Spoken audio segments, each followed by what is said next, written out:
Something that's, kind of bitchy. Pretty bitchy. Bitchy? I know, but it's just, bitchy. Well, first of all, you're a little bitchy. That's next level bitchy.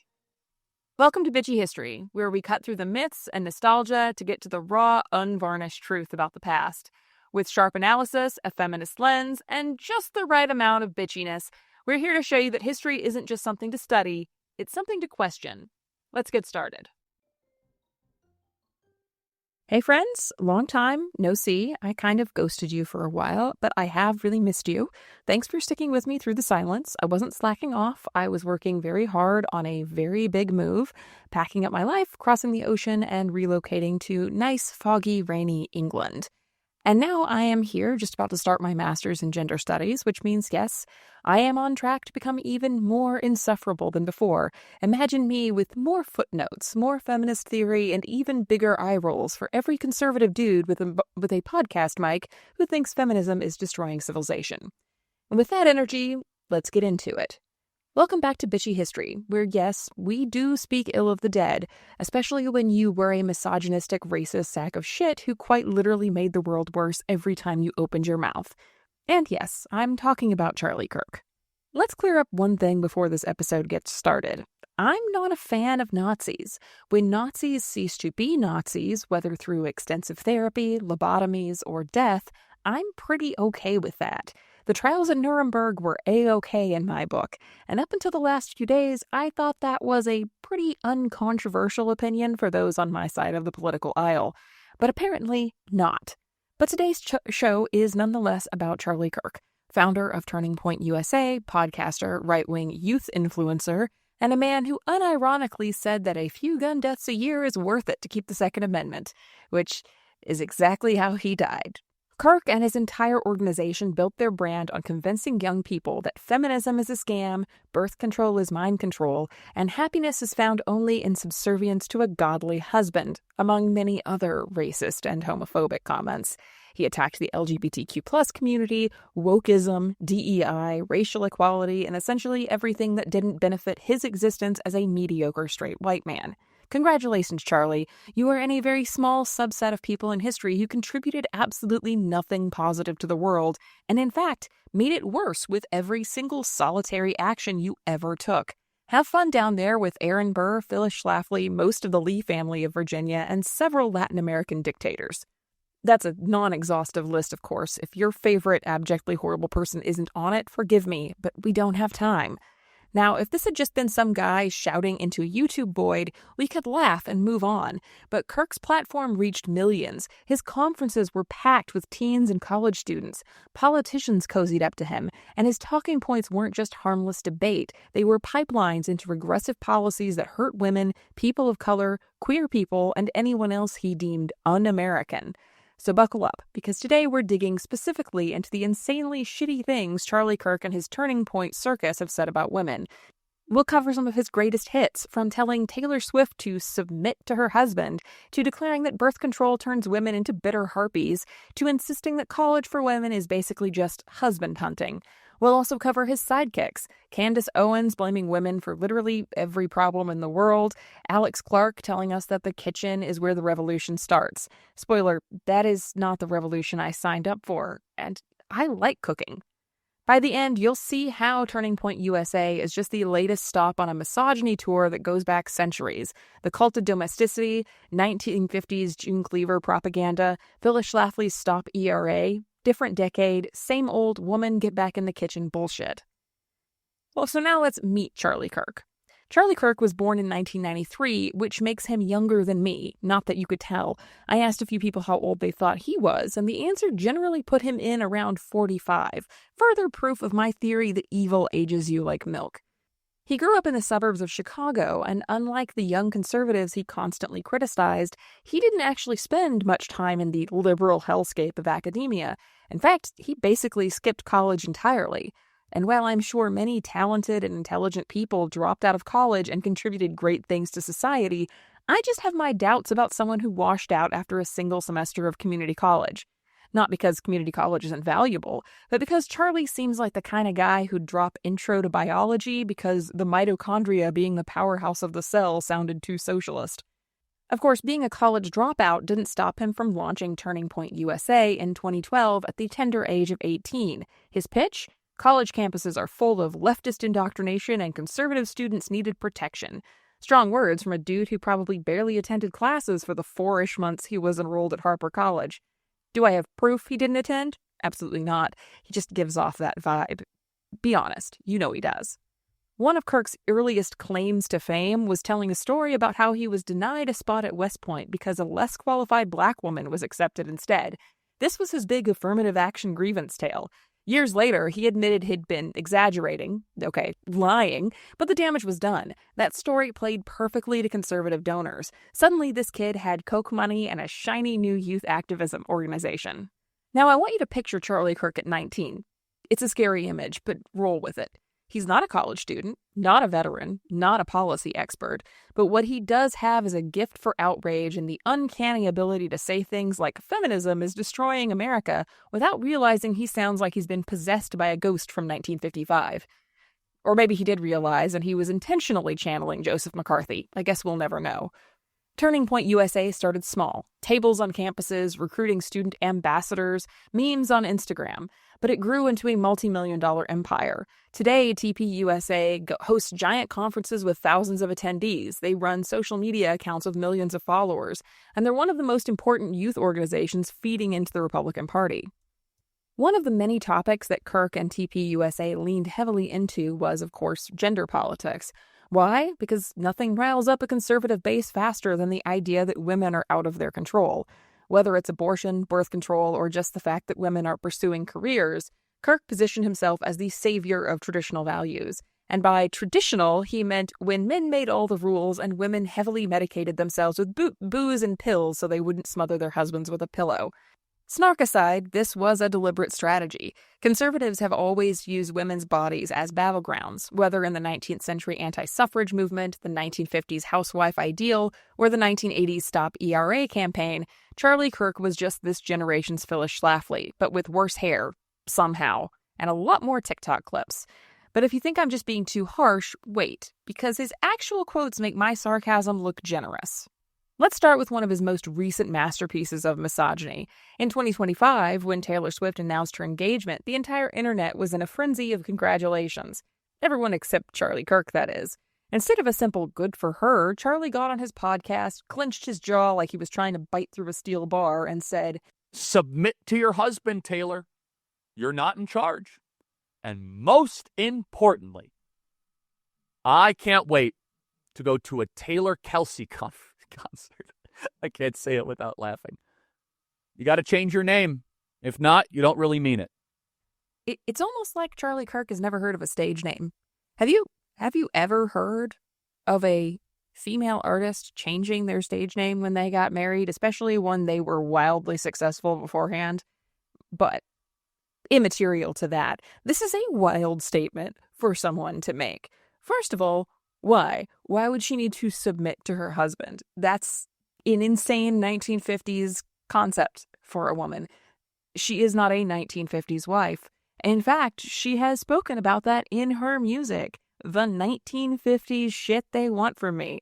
If you think this is a woman who is suddenly going to become a conservative that supports your party because she got married to someone who is also pretty liberally minded, What?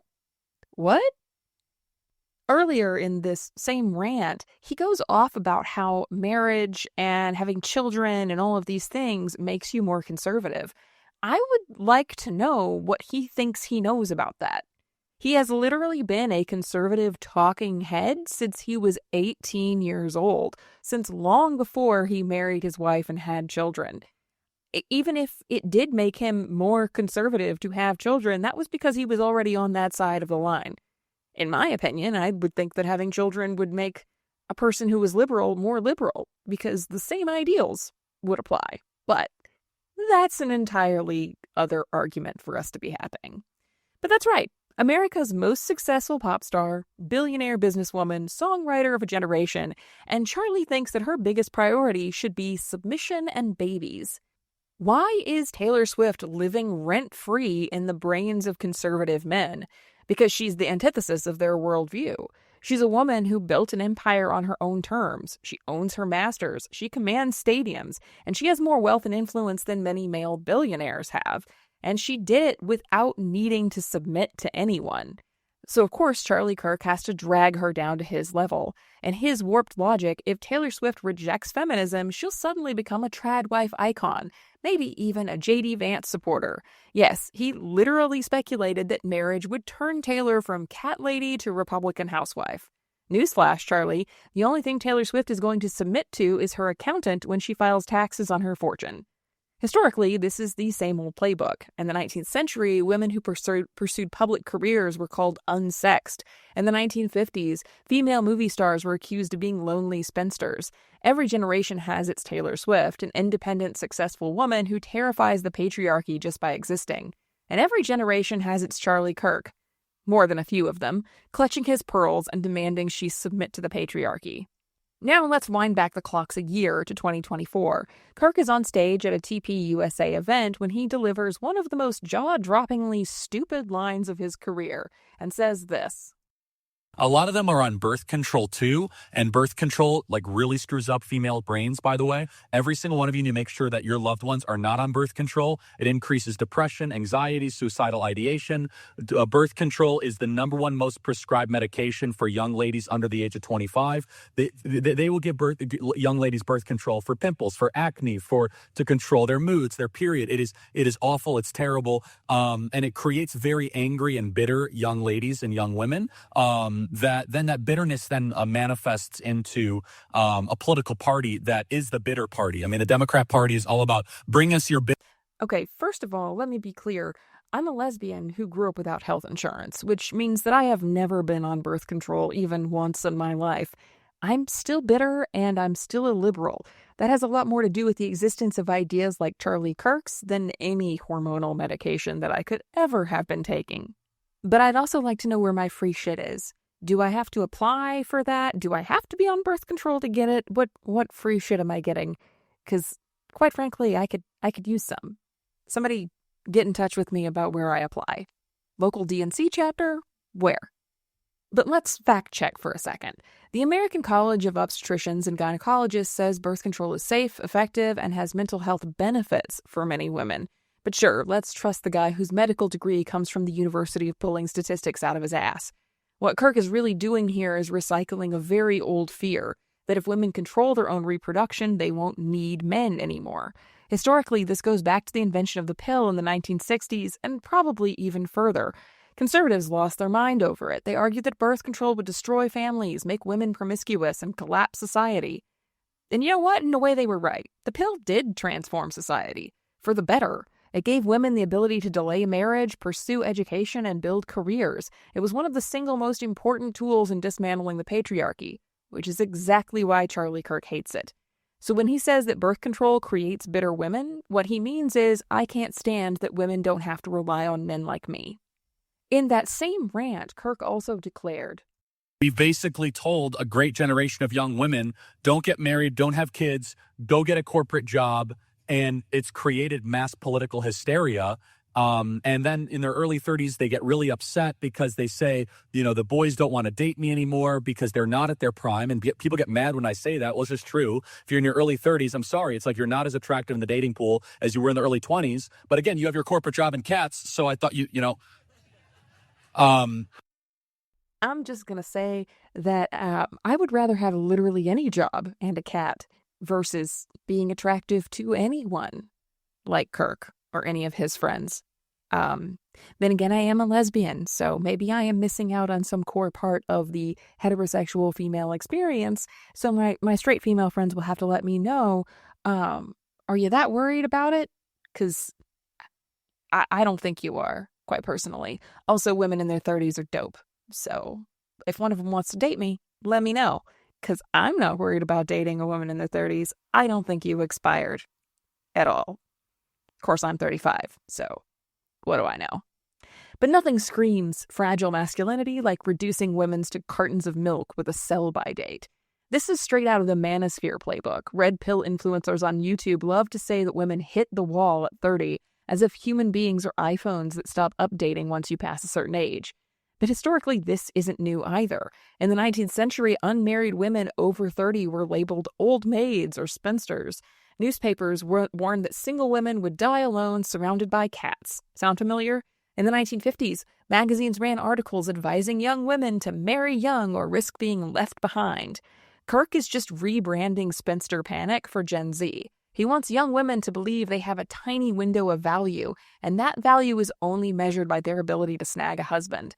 Here's the thing. Women in their 30s today are thriving. I've just gone back to school.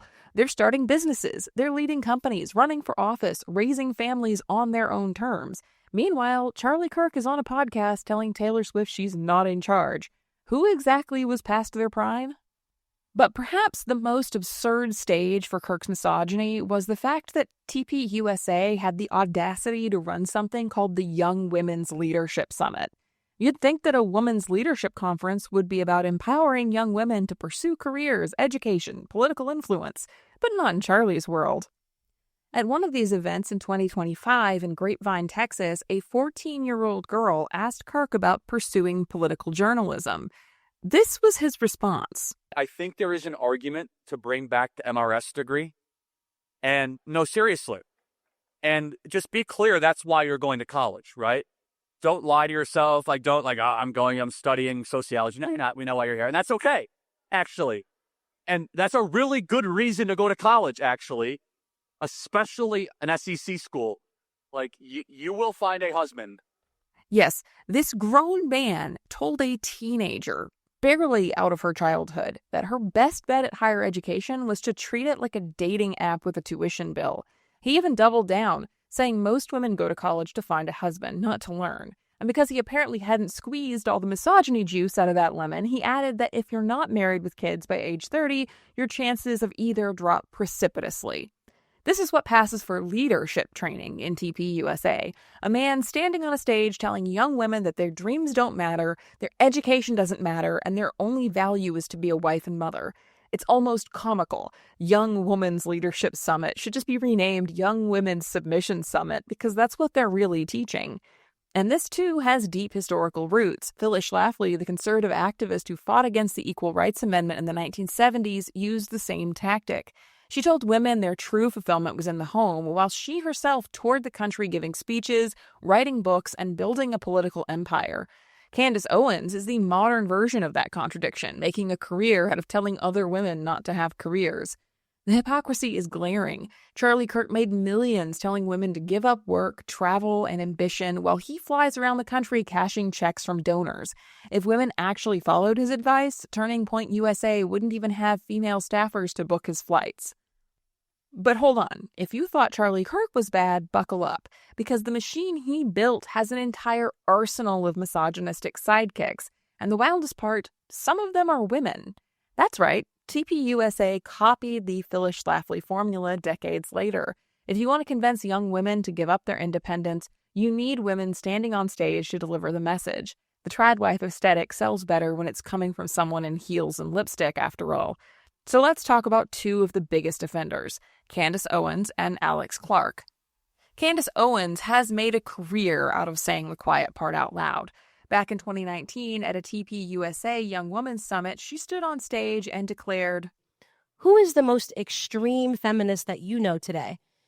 Mine would definitely be Chelsea Handler, maybe Sarah Silverman, right? Definitely Lena Dunham, Alyssa Milano." And ask yourself a very simple question. Do you think those women are happy? There's no chance that they're happy. There's no chance that they're happy. So then that is why I believe that feminism is a scam and is not about uplifting women. It's about tearing women down. Ah, yes, that great old scam in which we make women able to make their own decisions and not be reliant upon men for everything in their lives. Such a scam. Owens has also dismissed Me Too as a left-wing scam, accusing feminists of being angry and bitter, and insisting that modern feminism isn't about empowerment at all. Now, this is a familiar conservative talking point. Feminism doesn't empower women, it victimizes them. Schlafly said the same thing in the 1970s, calling feminists man-hating women who just wanted to destroy the family unit. Owens is essentially selling a warmed-over version of the same ideology. But she didn't stop there. Oh, no. In 2023, at another TPUSA Young Women's Summit, Candace outdid herself. She looked at a room full of young women and announced, Well, the truth is that we got here from women. The transgendered movement has been ushered in by women. I was explaining this to Charlie just now on his radio show. I said every ill that we are fighting right now in society has been brought forth by women. every ill? Every ill? Really? Poverty? Women's fault? Racism? Women's fault? Climate change? Women's fault? Apparently, even the Great Depression was caused by some housewife in 1930 mismanaging her grocery list. Her example, however, is the trans rights movement. According to Owens, women ushered it in, and honestly, I don't even know what to do with that logic. Like, does she think drag queens appeared out of thin air because of too many girl boss brunches? Actually, no. She just thinks that we're too soft-hearted. We feel too much. We're genetically predisposed to nurture, and that just makes us too soft-brained to make decisions in society.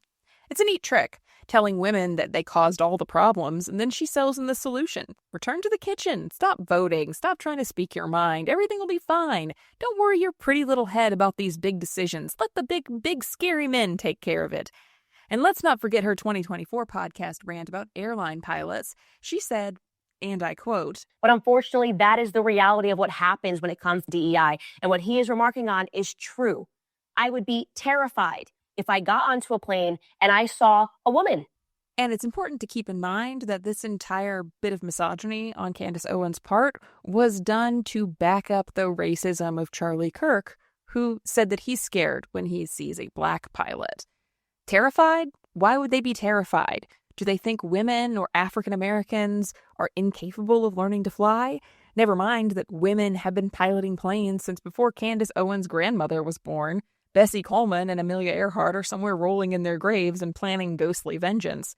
Candace insists that she's just anti-DEI and worried about quotas. But let's be honest, she was saying out loud what a lot of sexist men think, that they don't trust women with jobs that involve responsibility. We're just too dumb for that. So to recap, feminism is a scam, women caused all of society's ills, and women pilots are terrifying. Ladies and gentlemen, the communications director of Turning Point USA. Or at least she was. And then, of course, there's Alex Clark, host of TPUSA's Poplitics show, who serves up gossip, tradwife content, and diet culture TikToks disguised as conservative commentary.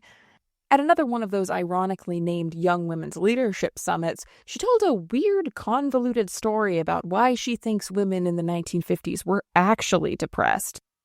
You see, the truth is that women in the 50s were miserable, but it isn't for all of the reasons that we're told. We were living in a time where conveniences were going crazy. Women had all of a sudden, we had microwaves and dishwashers and all these things. We had oven pre-made dinners that we could just stick in the oven. Everything was easier. And so women felt purposeless and a little bit decorative.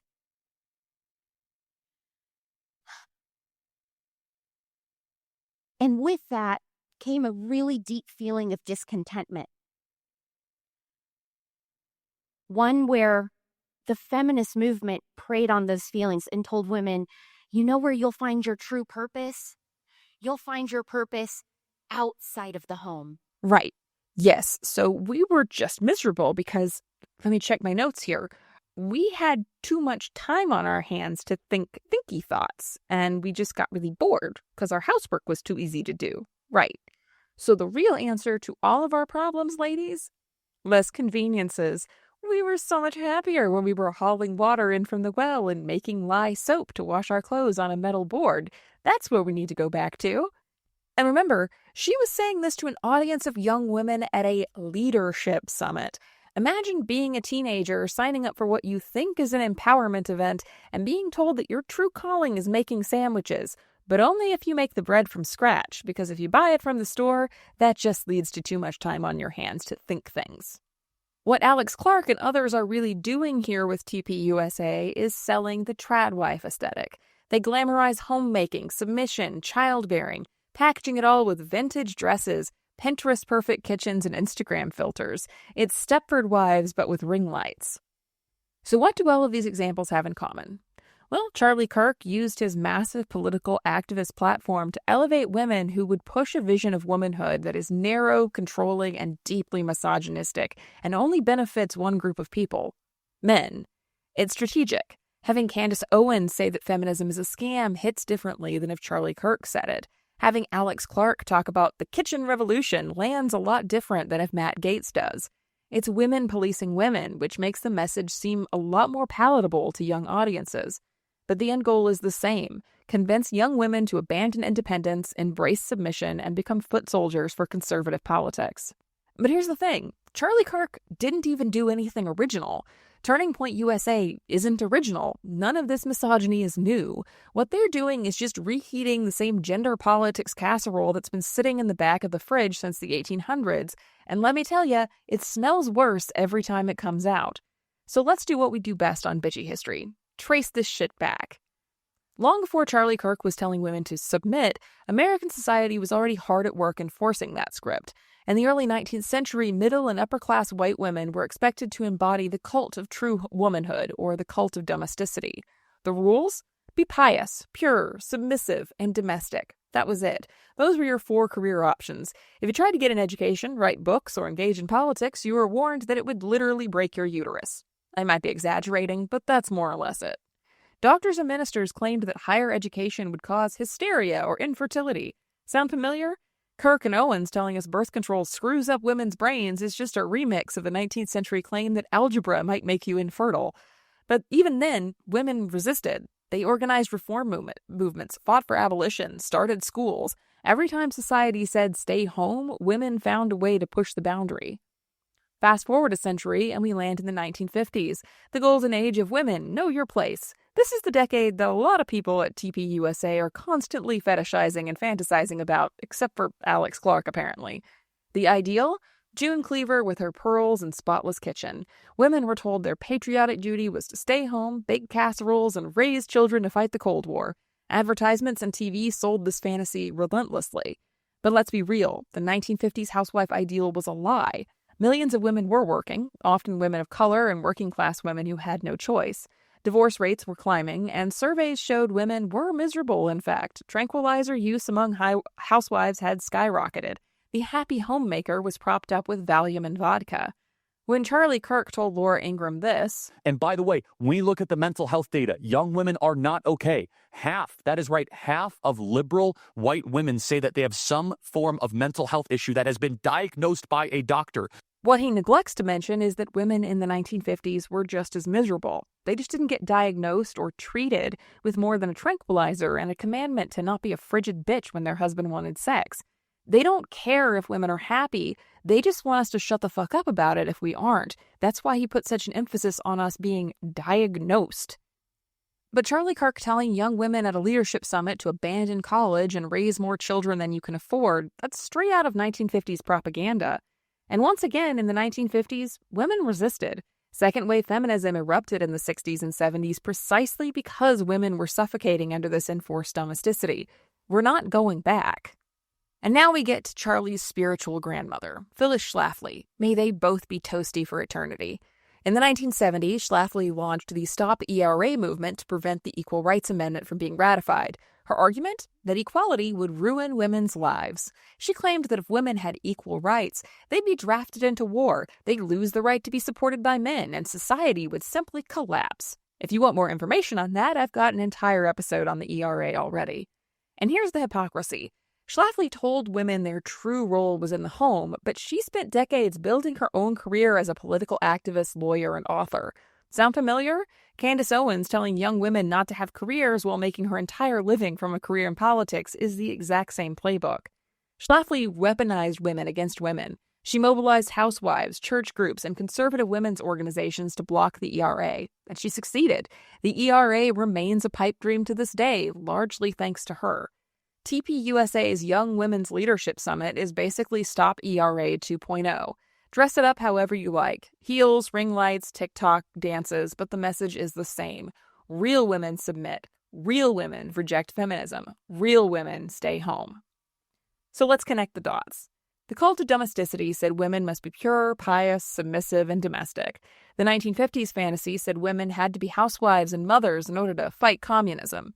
Phyllis Schlafly said feminism was a scam and women should stop fighting for equality.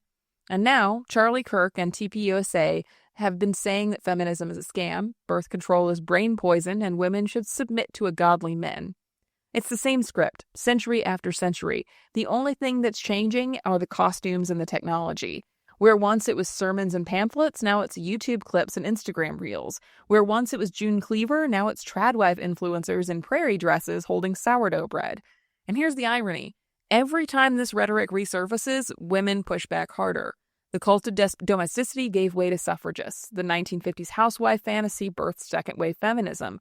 Schlafly's Stop ERA campaign sparked feminist backlash that energized women into politics. So if history teaches us anything, it's that Kirk and his crew may be loud, but their misogyny will eventually fuel another wave of resistance. And here's why all of this matters. Charlie Kirk was never just some misogynistic dude bro with a microphone. He created a pipeline. TPUSA uses memes, conferences, and speeches to normalize contempt for women, and that feeds directly into policies. Abortion bans, attacks on contraception, Christian nationalist laws. And now with Kirk's death, that pipeline has a new stage, martyrdom politics. The backlash is being weaponized not just to defend his ideas, but to punish anyone who criticizes him. People have already lost jobs for mocking his assassination online. Whole companies are disciplining employees for stray comments. It's not just a movement, it's an enforcement mechanism. Let's start with the obvious, abortion. TPUSA has been relentless in pushing anti-abortion rhetoric to its young audiences. It's not just abortion is murder, it's also laced with contempt for women who seek abortions. It wants to punish them. This rhetoric is strategic. If you convince people that women who want abortions are just promiscuous, unethical, horrible people, then you don't have to engage with the reality that abortion is healthcare, that 1 in 4 women in the U.S. will have one at some point in their life, and that restricting access is killing people. And it's working. The Dobbs decision in 2022 overturned Roe v. Wade, and now abortion bans are sweeping red states. TPUSA students are being mobilized as the cheering section for those laws. But it's not going to stop at abortion. Kirk's crusade against birth control isn't just a random rant. Conservative politicians are openly questioning access to contraception. In 2022, Justice Clarence Thomas literally wrote his Dobbs concurrence that the court should reconsider cases that protect contraception access. That's not a fringe position anymore. It's mainstream conservative policy. Just recently, the Trump administration destroyed $10 million worth of birth control meant for women abroad. And in their statement to the New York Times, a USAID representative said this: President Trump is committed to protecting the lives of unborn children all around the world. The administration will no longer supply abortifacient birth control under the guise of foreign aid. You heard that right. He's saying that birth control is an abortifacient, and therefore should be banned. They're coming for our birth control. So when Kirk tells his followers that birth control screws up women's brains, he's softening the ground for the next wave of rollbacks. It's about creating a culture where restricting birth control feels reasonable. They're just protecting us. And then, of course, there's the Christian nationalism. When Kirk told women to submit to a godly man, he's not just quoting Ephesians. He's plugging into a broader movement that fuses evangelical theology with Republican politics. Christian nationalists want America to be a Christian nation, which in practice means enforcing conservative 1950s interpretations of gender roles, sexuality, and family structure.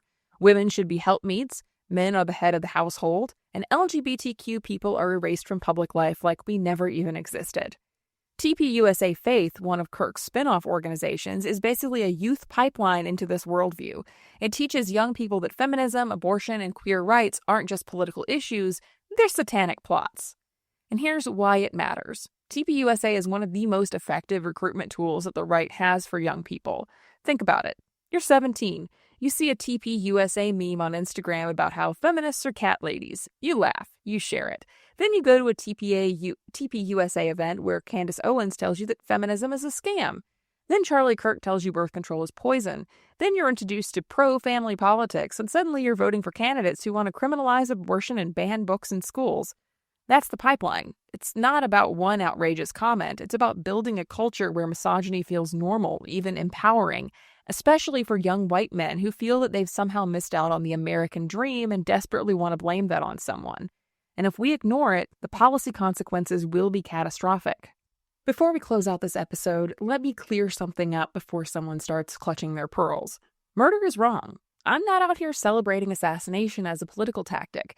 No matter how much you hated Charlie Kirk, political violence isn't justice, and it just creates martyrs. But acknowledging that doesn't mean we get to ignore his words and actions. He wasn't simply a conservative with strong opinions. He was a megaphone for cruelty. He told women to submit, said birth control was brain poison, declared women expired at 30, and spent years tearing down reproductive rights, racial equality, and queer existence. All of that damage doesn't vanish because he's dead. And now with his death, the conservative movement is already turning him into a martyr. Erica Kirk is giving speeches promising retribution and that his movement will go on.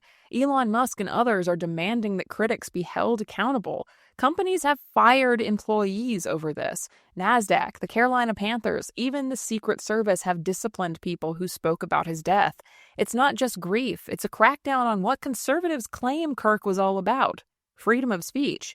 There's even new reporting showing figures like Vice President J.D. Vance appearing on The Charlie Kirk Show, engaging in the same rhetoric that Kirk has always pushed.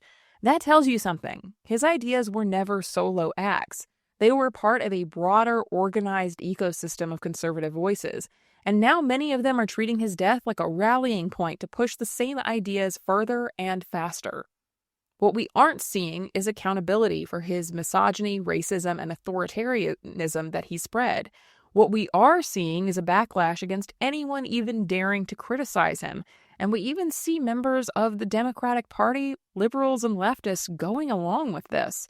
His death doesn't erase harm. It intensifies it because now it's wrapped in martyrdom. Let me be clear that I do not feel bad about pointing out that some people deserve to be criticized after their death. When Carolyn Bryant, the woman whose lie led to Emmett Till's lynching, finally died, I celebrated. Not because I celebrate death in general, but because some people spend their entire lives inflicting harm and never once doing anything good. Their absence is a relief and a net positive for society. Charlie Kirk belongs in that exact same category. So no, I'm not going to speak kindly of the dead. I will speak ill of them. If the dead use their lives to make the world a worse place, we owe it to the world to call them out on that. Charlie Kirk might be gone, but the damage he has done to society is still here, and it is still going to keep being propagated. And the best way to deal with his death is not with silence, not with empty memorials, but with resistance. That's it for this episode of Bitchy History. If you enjoyed the show, don't keep it to yourself. Subscribe, review, and share it with someone who loves history as much as we do. Until next time, stay curious and keep questioning the world around you. History. History. History. History. What a bitch, right?